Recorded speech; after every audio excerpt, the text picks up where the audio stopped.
Oftentimes, as a gospel preacher, I often encounter those people who are simply in sincere need in this life.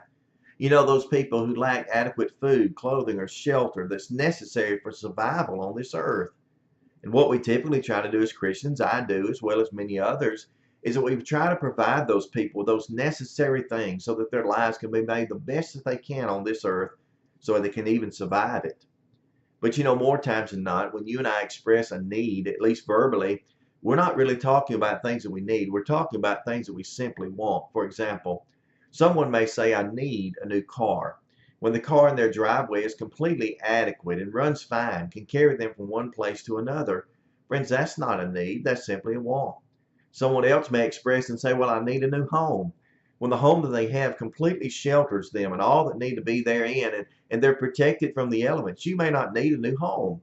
Or someone might say, in modern times especially, I need a new television.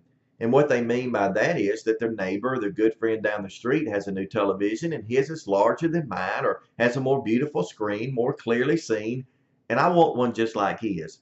Friends, those are not needs, those are simply wants. The psalmist tells us in Psalm 23 and verse 1, the Lord is my shepherd, and I shall not want. Now, again, the psalmist is not teaching us by inspiration there that we can't have desires in life. Certainly, we ought to have desires. We ought to desire the things that God would have for us to have. But he does teach us that the one who makes the Lord his shepherd, that is his guide in life, that allows the Lord to rule and reign over his life, they're not going to be left wanting the basic necessities of this life. Now, someone would argue that, and they say, no, wait a minute, I'm a faithful child of God. The Lord is my shepherd, and I, in moments of time, have known myself without food, clothing, shelter, and other things that I needed. Friends, spiritually speaking, God will always provide for you.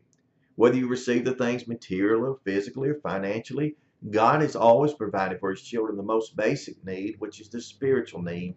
Through his Son who died on the cross and shed his blood for you and I, through his word that we can read and study today, as we often do on this program, God allows us to express and to make known our needs, and therefore he fulfills those needs and those, even those wants, which ought to be all spiritual. Friends, it's my prayer today that as you study your Bible, you'll discover that you're not going to be left wanting spiritually. And I found in my life, especially this, and I can't guarantee it for you, but I assume it's always the case, God's not going to leave you wanting in any other area either if he's truly the shepherd guide of your life. This has been your daily dose, and I pray that you'll be encouraged.